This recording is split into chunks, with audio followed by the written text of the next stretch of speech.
మాధురి గారు మీరు చెప్పండి. ఎందుకంటే ట్రాన్స్‌జెండర్ వ్యవస్థ మొత్తం ఇప్పుడు బయటికి కదులుతుంది. కేసులు కూడా పెట్టారు షామీర్పేట్ పిఎస్‌లో. మీకేమనిపిస్తుంది? ఎందుకంటే ట్రాన్స్‌జెండర్స్ అంటే చాలా గౌరవంగా భావించే సమాజంలో మనం ఉన్నాం కాబట్టి, సో మనం తల్లిని ఎలా చూస్తామో ట్రాన్స్‌జెండర్స్‌ని కూడా అలానే చూస్తాం కాబట్టి, సో తను ట్రాన్స్‌జెండర్ కమ్యూనిటీకి చెందిన వ్యక్తిని నేను మార్పిడి జరిగింది. ఆ తర్వాత కూడా నేను ఇట్లా అఘోరి దాంట్లోకి మారానని చెప్పి కూడా గతంలో తను చెప్పింది. ఇప్పుడు అదే ఆ సామాజిక వర్గానికి చెందిన వ్యక్తి, మీ సామాజిక వర్గానికి చెందిన వ్యక్తి ఇలా చేస్తూ ఉంటే మీకేమనిపిస్తుంది? సో గతంలో చెప్పినట్టు అంటే చాలా మంది ట్రాన్స్జెండర్స్ అయితే గిన ఇప్పుడు ఇద్దరు ముగ్గురు వచ్చి మాట్లాడుతున్నారు. నేను పోరాడుతున్నా అనే కాదు, కానీ నా సనాతన ధర్మం కోసం నేను పోరాడుతున్నా. నేనే కాదు, ఎవరైనా పోరాడచ్చు. ఆ హక్కు అందరికీ ఉంది. ఆ రోజు నన్ను ఎవ్వరూ నాకు సపోర్ట్ చేయలేరు. లిటరల్గా చెప్తున్నాను. నేను ఎంత ఏడ్చానో ఆ రోజు కామెంట్ సెక్షన్లో కూడా నన్ను చాలా మంది అంటే ఇదొక పిచ్చిది, దీన్ని ఎవరిని నమ్మకూడదు, ఏంది నువ్వు అఘోరా అంటే నీకు తెలుసా అని చాలా మంది నన్ను ఎంత అవమానించారు. సో ఆ డిప్రెషన్ రావడానికి కోసం నేను ఒక 2 నెలలు ఇంటర్వ్యూలు ఇవ్వలేదు. యాక్చువల్గా నేను ఎంత ఏడ్చానో. నేను ఎప్పుడూ కూడా ఎవరికైనా అన్యాయం జరిగితే నేను ముందుంటాను. సో ఫస్ట్ ఆఫ్ ఆల్ ఒక ట్రాన్స్జెండర్ కమ్యూనిటీకి ఏదన్నా కానీ అన్యాయం జరిగితే ఎవరు రారు, ఇప్పటికీ కూడా ఎవరు రారు. కానీ మన దేశంలో ఒక సనాతన ధర్మం అనే పేరు అడ్డం పెట్టుకొని ఇలా చేస్తున్నాడు. నమ్మకండి. ఎందుకంటే వాడికంటే ఎక్కువ నేను శివుని నమ్ముతా. నాకు శివుడు అంటే చాలా ఇష్టం. ఎందుకంటే తల్లి తండ్రి లేని దాన్ని, ఆ శివుడికే లేరు తల్లి తండ్రిలో. ఆయన ఇంత చేస్తున్నాడు. సో నేను కూడా ఒక భక్తురాలని. ఆయన చెప్తూ ఉంటాడు కదా, కాశ్మీర్ నుంచి కన్యాకుమారికి. నేను కూడా కాశ్మీర్ నుంచి కన్యాకుమారి వరకు తిరిగా. వానికంటే నాకు ఎక్కువ తెలుసు ఏంటి ఎక్కడ ఉంటారు అని. సో ఆ రోజు నా కమ్యూనిటీ కూడా నన్ను ఎవరు నాకు సపోర్ట్ చేయలేదు. నిజంగా చెప్తున్నా. అర్థమవుతుంది మిమ్మల్ని చూస్తూ ఉంటే. సో ఎందుకంటే ఈరోజు ఎందుకు బాధ అంటే, సో నన్ను తిట్టినా, నన్ను ఏం చేసినా ప్రజలు, కానీ ఈరోజు ప్రజలు గుర్తిస్తున్నారు. నిజంగా హార్ట్ఫుల్గా థ్యాంక్స్ చెప్పుకుంటున్నా. ఎందుకంటే ప్రతి ఒక్క చోట కూడా మేము రాకపోవచ్చు, కానీ నువ్వు ముందు పోరాడుతున్నావు, నీ వెనకాల మేము ఉంటాం అని చాలా మంది సపోర్ట్ చేస్తున్నారు. కానీ ఈరోజు చాలా సంతోషంగా ఉంది, కానీ ఒక రకంగా బాధ కూడా ఉంది. ఎందుకంటే సనాతన ధర్మం అని పేరు అడ్డం పెట్టుకొని ఇంత చేస్తున్నాడు. మరి వీనికి శిక్ష ఎవరు వేయరా? ఆంధ్రాలో పోలీసు వాళ్ళని ఇష్టం వచ్చినట్టు కొడుతూ తన పైన పెట్రోల్ పోసుకో అఘోరాలు. ఇప్పుడు స్వామీజీ గురు ఉన్నారు, నేను ఇలా కూర్చోవచ్చు కదా, నేను ఇలా ఎందుకు కూర్చున్నాను? ఆయన ఎప్పుడు శివధ్యానాలు ఉంటారు. మనము నీట్గా ఉన్నామో లేదో అని నేను ఇలా మనం చూడంగానే ఒకరికి రెస్పెక్ట్ అనేది వచ్చేస్తుంది. కానీ ఈ అఘోరాలు చూస్తే ఒక రెస్పెక్ట్ రావట్లేదు. చాలా మంది గతంలో అప్పుడు నన్ను తిట్టారు. ఈ రోజు దేశవ్యాప్తంగా అఘోరి ఫేక్ అని అందరూ తెలుసుకున్నారు. ఇంకోటి విషయం ఏంటంటే, వీన్ని అరెస్ట్ చేయాలి.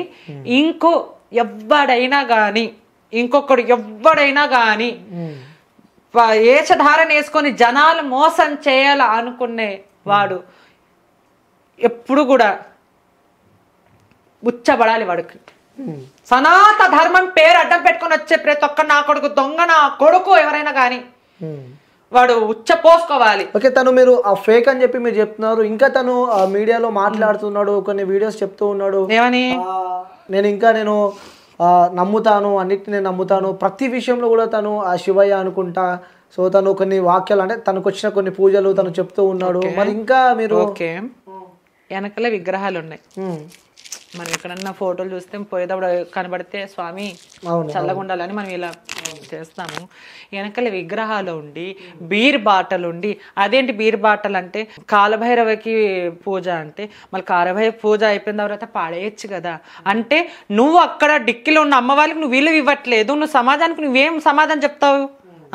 నువ్వు కార్లో విగ్రహాలు పెట్టుకొని ఎక్కడైనా నేను టూర్లకి వెళ్ళాలని తెచ్చుకోనండి చిన్నవి. ఎందుకంటే పెద్ద పెద్ద అభిషేకాలు ఉంటాయి, దానికి నియమనం పాటించాలి.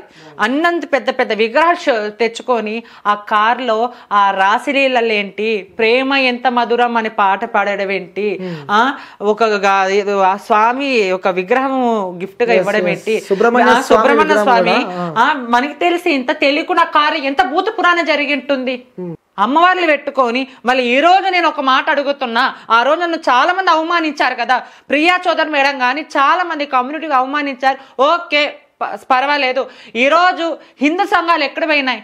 అంత జరుగుతూ ఉంటే వెనకల డిక్కీలో విగ్రహాల ముందర బీర్బాటలు ఉంటే మళ్ళీ దీనికి స్పందించడానికి ఎవరు రావట్లేదు ఎందుకండి? సభ్య సమాజానికి ఏం మెసేజ్ ఇద్దామని ఈ శ్రీనివాస్ అనే వ్యక్తి ఏమనంటే పక్కన మాట్లాడుతున్నా సనాతన ధర్మం అంటే సనాత ధర్మం అని పేరెత్తితే సనాతన ధర్మం అంట ఏదో అగోరు మాట్లాడుతుంది ఫాలో అవ్వాలి అంటే జనాలు ఇలా ప్రిపేర్ అవ్వాలి అని ఆ పేరు వచ్చినట్టుంది కదా, సనాతన ధర్మం వాడు అని చూడడం. సభ్య సమాజానికి ఏం మెసేజ్ ఇద్దామని వాడు కాదు సనాతన ధర్మం కోసం పోరాడేది. మేమున్నాం కదా, మేము పోరాడుతున్నామయ్యా. మేము మా కష్టాన్ని పక్కన పెట్టి, మా వృత్తిని పక్కన పెట్టి, అన్ని పక్కన పెట్టి మేము వచ్చి అప్పుడు అప్డేట్ ఇస్తున్నామే. మేము సనాతన ధర్మం గురించి పోరాడుతున్నాం. మేము పోరాడేది చాలా మంది యావత్ ప్రపంచము ఇప్పుడు ముందుకు వస్తుంది. ఓకే, సో గురుజీ మీరు చెప్పండి, కొన్ని వీడియోస్ మనం చూస్తూ ఉన్నాం, కొన్ని ఛానల్స్కి తను ఇంటర్వ్యూ ఇస్తూ ఉన్న సందర్భాలలో కూడా వెనకాల మనకి విగ్రహాలు కనిపిస్తాయి. ఎందుకంటే గతంలో నేను ఇంటర్వ్యూ చేశాను కాబట్టి. సో అక్కడ కూర్చొని పక్కన వాళ్ళు వండుకుంటా ఆ లవ్ యూ ఆ చిన్ను అనుకుంటా, సో ప్రేమ ఎంత మధురం అని చెప్పి ఇంకొన్ని ఆ పాటలు పాడుకుంటా అలా హ్యాపీగా జాలీగా ఎంజాయ్ చేస్తూ ఉంటే అసలు వాళ్ళు ఉన్నది ఆ కార్లోనైనా వెనకాల విగ్రహాలను పెట్టుకొని ఏంటి ఇట్లా చూస్తుంటే మీకేమనిపిస్తూ ఉంటుంది? ముందుగా మాధురి అమ్మకి కృతజ్ఞతలు ఏంటంటే ఎంత మనసు పూర్తిగా మాట్లాడుతుంది అంటే ఈవిడ ఎంతో ఫీల్ అయింది. సనాతన ధర్మం అని అంటే అదే చూడండి. ఎందుకంటే ఖచ్చితంగా ఒక దగ్గర మనం ఎదుగుతున్నామా లేకపోతే ఏదైనా మాట్లాడుతున్నామా అంటే ఖచ్చితంగా అడ్డు ఉంటుంది. అలా ప్రతి ఒక్కరికి ఉంటుంది. ఇప్పుడు ఈవిడ గారు అర్ధనారీశ్వరి అయినా కూడా వాళ్ళ కమ్యూనికేషన్లో వాళ్ళు సపోర్ట్ చేయలేదు అని అన్న విషయం ఎంత బాధ, ఒంటరితనం. నేను కూడా నెగిటివ్గా వచ్చిన విషయ వివరణలు చూశాను. తర్వాత వేరే వాళ్ళు కూడా పేరు తీసి యాడ్ చేశారు. శివరుద్ర సాధు అని నా పేరు తీయడానికి చాలామంది ముందుకు రాలేరు, కానీ ఈ అమ్మని కొంతమంది అయితే వ్యక్తిగతంగా ఇబ్బంది పెట్టారు. ఇవన్నీ చూసుకుంటూ వచ్చిన ఒక మనస్సాక్షి ఎలా ఉంటుందంటే స్వామి, ఎంత ట్రోల్ చేసినా ఆవిడ ఈరోజు గెలిచింది. అంటే శ్రీనివాస్ మీద అన్ని కేసులు వచ్చేసాయంటే శ్రీనివాస్ తప్పించుకునే అవకాశం లేదు. ఆ రోజు ధర్మం గెలవాలి అని చేసిన ప్రయత్నాలన్నీ ఈరోజు మీరందరూ బయటకు వచ్చారు. ఒకవేళ మేము చేసిన ప్రయత్నంలో కానీ ఇప్పుడు చాలామంది, ఇప్పుడు అక్కడ బాలకృష్ణ గారు కాశీ నుంచి ఎన్నో వీడియోలు తీస్తున్నాడు, ఆయన కూడా తీరిక లేని సమయం.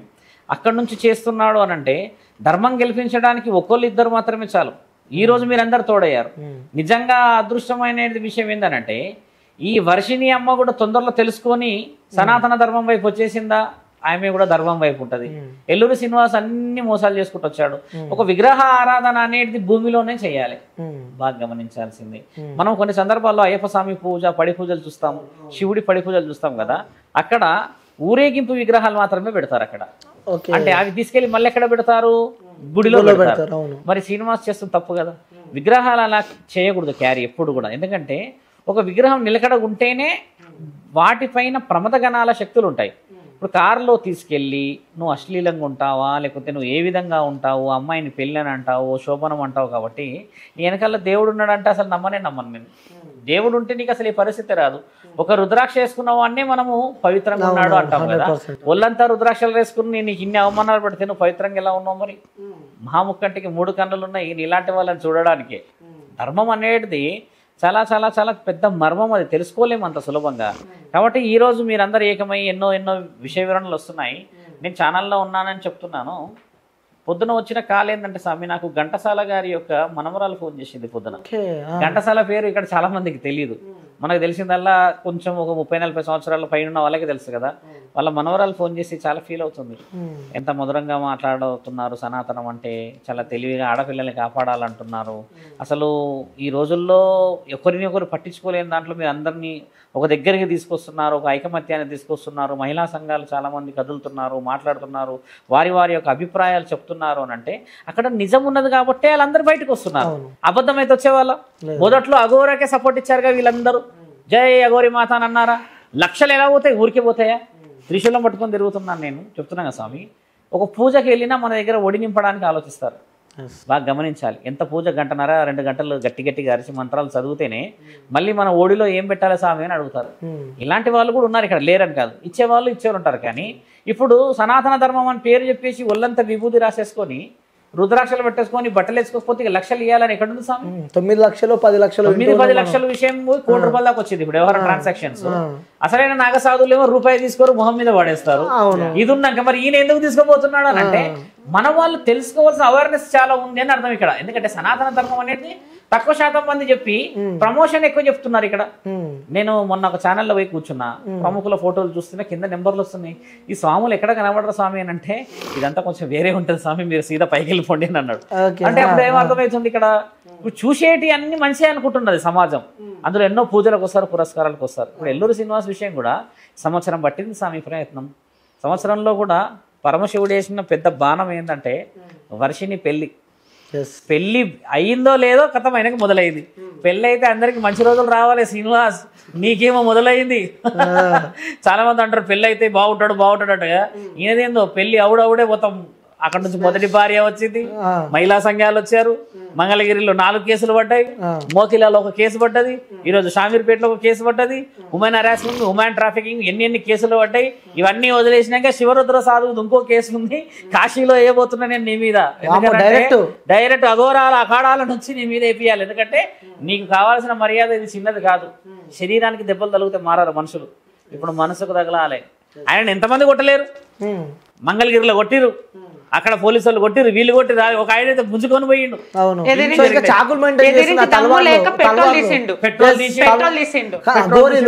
మీ కార్ లో ఉంటుందా తల్వార్? ఎక్కడ ఉంటుంది అసలు? ఉండనే ఉండదు. మీ దగ్గర శ్రీనివాస్ చెప్తా మా నోటితోనే ఆయుధం అంతే. మీ దగ్గర పెట్రోల్ కార్ లో పెట్టుకుంటారా లేకపోతే క్యారీ చేయలేం? అట్లా క్యారీ చేయడానికి రాదు.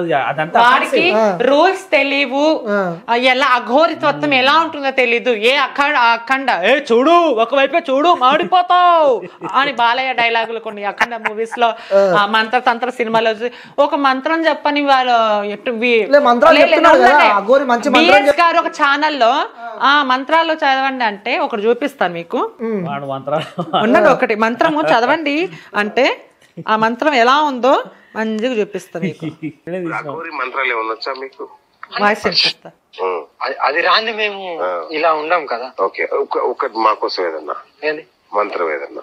ఓం క్రీం క్రూం కోం భీం బూం బూం కం క్రీం ఓం అగోరి కాళీయకం అగోరి కాళీయకం అగోరి కాళీయకం.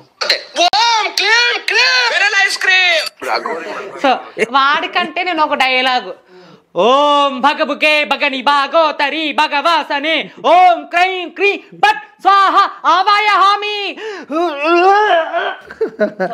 ఆ డైలాగ్ అంటే ఈ డైలాగ్ అన్నా బాగుంది, వైరల్ అయింది. ఓకే, ఆ డైలాగు గురుజీ నిజం చెప్పండి, ఇప్పుడు ఈ శ్రీనివాస్ వ్యక్తిని చదివిన మంత్రాలు ఎక్కడన్నా ఉన్నాయా? శాస్త్రాలు ఉన్నాయి. ఓం క్రీం గూగుల్ క్రీమ్ లేదు. యాక్చువల్లీ శ్రీనివాసకు తెలియాల్సింది ఏంటంటే అఘోరాలు నోటి ద్వారా మంత్రాలు చదివే అర్హత లేదు. ఈ మంత్రాలు నిజమైన మంత్రాలు కూడా అవి నిజమైన మంత్రాలు కాదు. నేను అదే అడుగుతున్నా. ఆ మంత్రాలు అవాస్తవమైన మంత్రాలు. ఎవరు? శ్రీనివాస్ చెప్పినట్టువే. ఈయన శ్రీనివాస్ చెప్పిన మంత్రాలే కావు అసలు అవి. నేను అదే అడుగు, శ్రీనివాస్ చెప్పింది ఓం క్రీం గూగుల్ క్రీం నాకు ఒక క్లారిటీ కావాలి. ఇంకొకటి మీ ఇద్దరు అడుగుతున్నా గురుజీ, మిమ్మల్ని కూడా అడుగుతున్నా నేను. మీరు ధైర్యంగా ఉన్నారా ఇద్దరు? ఎందుకులేము, మంత్రాలు వస్తాయి అక్కడ. ఎవరికి రాని అయ్యో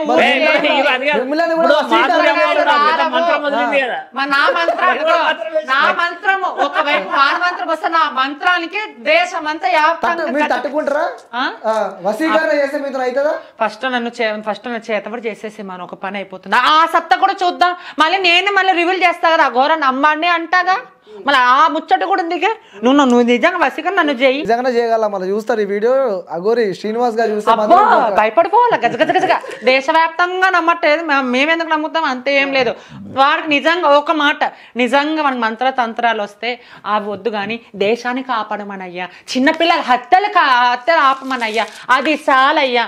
ఒక రైతు పండక ఆత్మహత్య చేసుకుని చచ్చిపోతా ఉంటే మళ్ళీ అఘోరిగాడు ఎక్కడ వెళ్ళారు? అందుకోసమే నేను ఇక్కడికి వచ్చినా అని చెప్పి ఒక ట్రాన్స్జెండర్ కమ్యూనిటీ వాళ్ళు ఇప్పటికీ మా జీవితాలు మారలేదు. ఎక్కడో ఒక చోట మాకంటూ ఒక ఉద్యోగాలు అన్ని వస్తున్నాయి, మా జీవితాలు మార్చమను. మా మంత్ర ఓం క్రైం కురుం కురుం గూగుల్ కురుం అని చెప్పడం కాదు, సరేనా? సో ఇంతకంటే మేము మాట్లాడమండి. నిజంగా వీని గురించి ఎంత మాట్లాడినా వీనికి సిగ్గు శరం ఉండదు.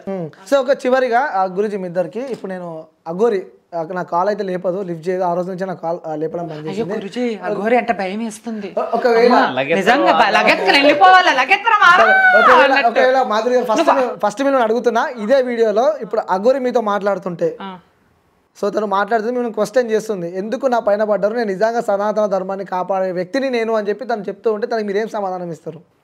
సమాధానమా? ఒక్కటి చూపించమనండి. నా పోరాటంలో న్యాయం ఉంది, గురూజీ పోరాటంలో ఒక్క నిమిషం, నా పోరాటంలో న్యాయం ఉంది, గురూజీ పోరాటంలో న్యాయం ఉంది. మేము ఎంత అవమానాలు మా జెండాను కించపరిచినా కానీ మేము ఇప్పుడు మీ ముందు ఇలా ఉన్నాం. లేకపోతే 30-40 మంది ఎవరు ఫోన్ చేస్తారు, ఒక్కొక్కరు 30-40 సార్లు ఫోన్ అంటే మా పోరాటంలో న్యాయం ఉంది అయ్యా, నువ్వేం మాట్లాడుతున్నావు, మా పోరాటంలో న్యాయం ఉంది కాబట్టి. ఆ శివుడు అతని వైపులో లేడు, మా వైపు ఉన్నాడు శివుడు. నేను ఎన్ని యాత్రలు తిరుగుతానో మీకు తెలుసు. శివుడు నేను ఎక్కువనే కాశీలో నాకు బాధ వచ్చిన ఏమొచ్చినా కాశీలో ఆ శివయ్య మా తోడు ఉన్నాడు కాబట్టి ఈ పోరాటం మేము ఇంత ముందుకు తీసుకొని వచ్చాము.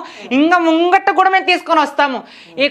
ఇంకొక్కడు ఎవరైనా కానీ ఇలాంటి వేషధారణ చేసుకోవాలంటే అమ్మ తెలంగాణలో శివరుద్ర గారు ఉన్నారు, మాదిరి గారు ఉన్నారు, నాయన నువ్వు ఉచ్చమస్కొని పోవాలా, అలా చేస్తాం మేము. నిజంగా మాటలతో కాదు, నిజంగా మేము చెప్పినట్టు నిజమండి. మాట్లాడుతుంటేనే మీ బాధను వ్యక్తం చేస్తున్నారు కదా, నాగోరి లాగా మేము home crime cream Google cream అట్లా చేయము. మేము ఏదైనా మాటలు మేము పబ్లిక్ గానే చేస్తాం. మేము ఒక మంత్రం చదివినా ఉన్నాలా. ఓకే, సో చివరిగా ఈ శ్రీనివాస్ ఎవరైతే ఉన్నారో నేనైతే అఘోరి అని చెప్పి పిలువను. ఒకప్పుడు పిలిచావుగా అఘోరి మాత అని, మళ్ళీ ఎక్కడైనా ఒకప్పుడు నేను ఒక నిమిషం ఒకప్పుడు నేను లబ్బో దిబో అంటే అఘోరి మాత మీకు ఎట్లా తెలుసు, మీరు చూసారన్నారు. ఓకే, ఏదైనా మా మంచి కోసం మీరు పోరాడుతున్నారు. మీరు ఆ రోజు ఎట్లా అన్నారు అఘోరి మాత? డిక్కీ ఓపెన్ చేసి సిలిండర్ చూపించింది ఎవరు? సో మా డిక్కీ చూపావా? ఓకే, మరి ఇదేంటి? ఇప్పుడు ఎవరు గొప్ప వాళ్ళు చెప్పుకుంటే పోరాటాన్ని ఎవరు పోరాడతారండి? ఒకరేమో నా పేరు చెప్పలేదు అంటారు, ఇంకొకరేమో నన్ను గుర్తించలేదు అంటారు. మీరు సనాతన ధర్మం కోసం పోరాడుతూ పబ్లిసిటీ కోసం చేస్తున్నారా? నేను లేదు ఈయుండు, నేను కూడా వీళ్ళందరూ వీళ్ళకంటే ముందు నేను వచ్చానని నేను చెప్తా. మళ్ళీ ఏంది ఎవరికి వాళ్ళు గొప్పలేనా? పోరాడాలి. అవును, మీకంటే నేనే ఎక్కువ పోరాడుతున్నాను అయ్యా. మీరే 100% పోరాడుతారు, మీకైనా 20%. నా శివుడు తోడు ఉండగా నాలాంటి వాళ్ళని 100 మంది సపోర్ట్. విషయం ఏంటంటే తెలుసా స్వామి, అంటే గొప్ప అని కాదు, నేనంటే శివతత్వంలో ఉన్నా సాధుతత్వంలో ఉన్నా కాబట్టి పోరాడొచ్చు. ఇప్పుడు ఈ అమ్మకి ఏంటంటే వ్యక్తిగతంగా భక్తి, ఇప్పుడు ఈమె జీవితం అనేది వేరు మళ్ళీ, కానీ ఆవిడ ప్రత్యేకంగా శ్రద్ధ వచ్చింది కాబట్టి ఆవిడ నా పైన చేతే. ఎందుకంటే నేను ఇలా ఉన్నా కాబట్టి నేను ఖచ్చితంగా శివుడి గురించి మాట్లాడాలి, సనాతన ధర్మం గురించి అడ్డుకుంటా, అంటే నా హక్కు ఇది సాధనలో. ఇప్పుడు ఈ అమ్మ రావడం అనేది ఇక్కడ మార్పు. ఎందుకంటే సనాతన ధర్మం అంటేనే అది చెట్టు పుట్ట, మామూలుగా చలనం లేకుండా పడుకున్న వాళ్ళు కూడా కదలడమే సనాతన ధర్మం. ఇప్పుడు ఈవిడ వచ్చేసే ఈవిడ తోటి ఎంతమంది పెట్టుకెళ్తున్నారు ఇప్పుడు, అంటే ఈవిడలో మార్పు చూసడంతోనే మిగతా వాళ్ళు వచ్చారు కదా. ఇప్పుడు నేను వచ్చిన తర్వాత సాధు సంస్థలందరూ రావడం అనేది సహజ సిద్ధమైనది, ఎందుకంటే మా జీవితాలు ఉన్నాయే దానికోసం. కానీ ఇలాంటి వాళ్ళు రావాలంటున్నా నేను. మహిళా అధ్యక్షులు ఫోన్లు చేశారు నిన్న చాలా మంది, ఎక్కడెక్కడి నుంచో ఫోన్లు చేసి ఏమన్నారంటే మేము కదులుతున్నాం స్వామి, మాలో ఒక ఐక్యత వచ్చింది, ఆడపిల్లలు మేము చాలా మంది బయటకు వస్తున్నారు కదా, మాకెంతో ధైర్యం అనిపిస్తుంది, పోరాడుతున్నారు కదా. అంటే ఇది కావాల్సింది. ఇప్పుడు ఇంట్లో ఉన్న వాళ్ళు ఒక 30 సెకండ్స్ ఒక వీడియో వదిలితే సరిపోతుంది సనాతన ధర్మం అంటే. అలాంటివి చేయడం వల్ల ఏమవుతుంది అంటే సమాజంలో సీఎం రేవంత్ రెడ్డి గారి దగ్గర నుంచే కానీ ఉన్నతాధికారుల దగ్గర నుంచే కానీ ప్రెషరైజేషన్ మనం తీసుకురాగలుగుతాం. అంటే ఒక వే ఇది. అంతేగాని ఇప్పుడు అఘోరి ఎల్లూరు శ్రీనివాస్ ఏమంటాడు, ఆ సీఎం రేవంత్ రెడ్డి గారిని గట్టిగా తిట్టేస్తున్నాడు. వాడికి ఏం అర్హత ఉన్నది? తలా మొన్న వేరే చేస్తా, సీటు దింపుతా. ఫస్ట్ నిన్ను జనాలు ఏం చేస్తారో అది చూసుకో. ఫస్ట్ ఎన్ని మాటలు అవన్నీ అవసరం? నువ్వు ఏపీ తెలంగాణ గురించి మాట్లాడే అర్హత లేదు, నువ్వు కోల్పోయావు. ఒకప్పుడు నేను అమ్మ అని నమ్మేటోళ్ళు ఈరోజు పో అని అంటున్నారు. అది తెలుసుకొని నువ్వు ముందుకు రావాల్సిందే. సో మొత్తానికి అయితే మనందరం కలిసి సనాతన ధర్మాన్ని కాపాడదాం, సో పోరాడదాం. ధర్మం. మాధురి గారు థ్యాంక్ యూ అండి. మీడియా మిత్రులందరికీ థ్యాంక్ యూ సో మచ్. అప్పుడు ఇప్పుడు సపోర్ట్ చేయాలి. నా వెనక ఎవరు లేరు. నేను ఒక ట్రాన్స్జెండర్ గా నేను ముందుకు వస్తున్నా. ప్రతి ఒక్క ట్రాన్స్జెండర్ నాకు సపోర్ట్ చేయండి. చేయకపోయినా నా శివుడు నా తోడున్నాడు. జై Shriram. Okay Guruji, thank you so much Guruji. First ever factory outlet Mukunda jewellers ఇప్పుడు చందానగర్ లో ఏప్రిల్ 19న గొప్ప ప్రారంభం. విచ్చేయండి ముకుందా జ్యువెలర్స్.